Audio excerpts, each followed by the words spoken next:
एक वन प्रदेश में एक बहुत बड़ा तालाब था। हर प्रकार के जीवों के लिए उसमें भोजन सामग्री होने के कारण वहाँ नाना प्रकार के जीव, पक्षी, मछलियाँ, कछुए और केकड़े निवास करते थे। पास ही में बगुला रहता था, जिसे परिश्रम करना बिल्कुल अच्छा नहीं लगता था। उसकी आंखें भी कमज़ोर थी।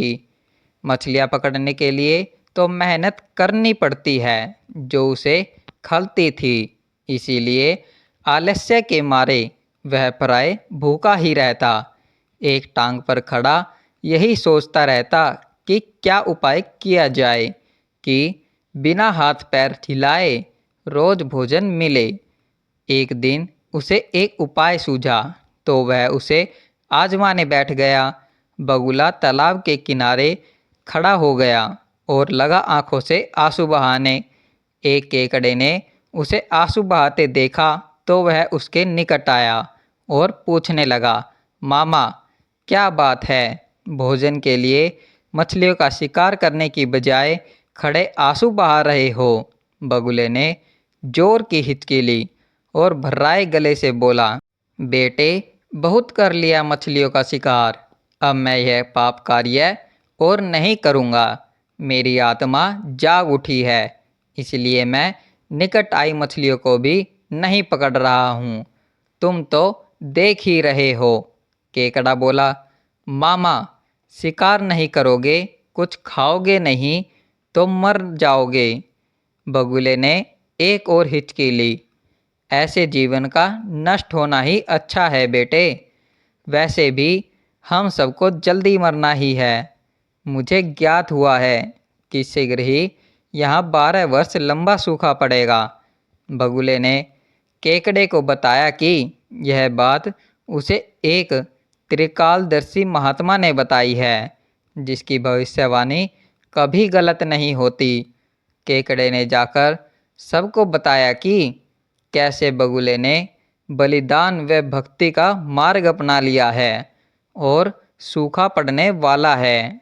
उस तालाब के सारे जीव, मछलियाँ, कछुए, केकड़े, बत्तख व सारस आदि दौड़े दौड़े बगुले के पास आए और बोले, भगत मामा, अब तुम ही हमें कोई बचाव का रास्ता बताओ। अपनी अकल लड़ाओ। तुम तो महाज्ञानी बन ही गए हो। बगुले ने कुछ सोचकर बताया कि वहाँ से कुछ कोस दूर एक जलाशय है, जिसमें पहाड़ी झरना बहकर गिरता है। वह कभी नहीं सूखता। यदि जलाशय के सब जीव वहाँ चले जाए तो बचाव हो सकता है। अब समस्या यह थी कि वहाँ तक जाया कैसे जाए। बगुले भगत ने यह समस्या भी सुलझा दी। मैं तुम्हें एक एक करके अपने पेट पर बिठाकर वहाँ तक पहुँचाऊँगा, क्योंकि अब मेरा सारा शेष जीवन दूसरों की सेवा करने में ही तो गुजरेगा। सभी जीवों ने गदगद होकर बगुला भगत जी की जय के नारे लगाए। अब बगुला भगत के पो 12 हो गए। वह रोज एक जीव को अपने पेट पर बिठाकर ले जाता और कुछ दूर ले जाकर एक चट्टान के पास जाकर उसे उस पर पटक कर मार डालता और खा जाता। कभी मूड हुआ तो भगत जी 2 फेरे भी लगाते और 2 जीवों को चट कर जाते। तालाब में जानवरों की संख्या घटने लगी। चट्टान के पास मरे जीवों की हड्डियों का ढेर बढ़ने लगा और भगत जी की सेहत बनने लगी। खा खाकर वह खूब मोटे हो गए। मुख पर लाली आ गई और पंख चर्बी के तेज से चमकने लगे।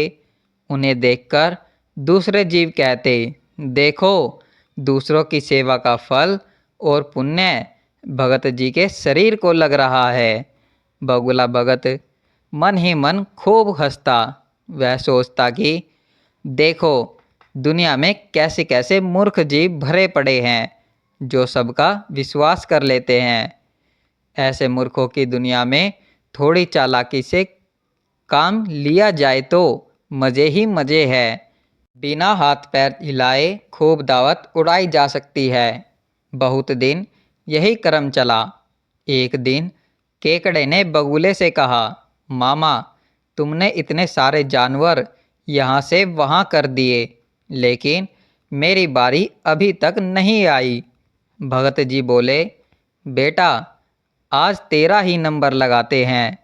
आजा, मेरी पीठ पर बैठ जा। केकड़ा खुश होकर बगुले की पीठ पर बैठ गया। जब वह चट्टान के निकट पहुंचा तो वहां हड्डियों का पहाड़ देखकर केकड़े का माथा ठिनका। वह हकलाया, यह हड्डियों का ढेर कैसा है? वह जलाशय कितनी दूर है मामा? बगुला भगत ठा ठा करके खूब हंसा और बोला, मूर्ख, वहाँ कोई जलाशय नहीं है। मैं एक एक को पीठ पर बिठाकर यहाँ लाकर खाता रहता हूँ। आज तू मरेगा। केकड़ा सारी बात समझ गया। वह सिहर उठा, परंतु उसने हिम्मत न हारी और तुरंत अपने पंजों को आगे बढ़ाकर उसने दुष्ट बगुले की गर्दन दबा दी और तब तक दबाए रखी जब तक उसके प्राण पखेरु न उड़ गए।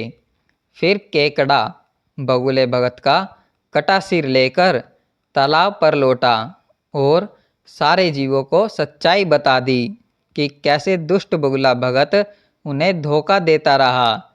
सीख, किसी की भी बातों पर आंखें मूंदकर विश्वास नहीं करना चाहिए। मुसीबत में धीरज व बुद्धिमानी से कार्य करना चाहिए। दोस्तों, अगर वीडियो पसंद आया हो तो वीडियो को लाइक करें, अपने दोस्तों और परिवार के साथ शेयर करें। ऐसी ही कहानियों के लिए चैनल को सब्सक्राइब करें। आपका प्यार और सपोर्ट हमारे लिए बहुत मायने रखता है। वीडियो देखने के लिए धन्यवाद दोस्तों।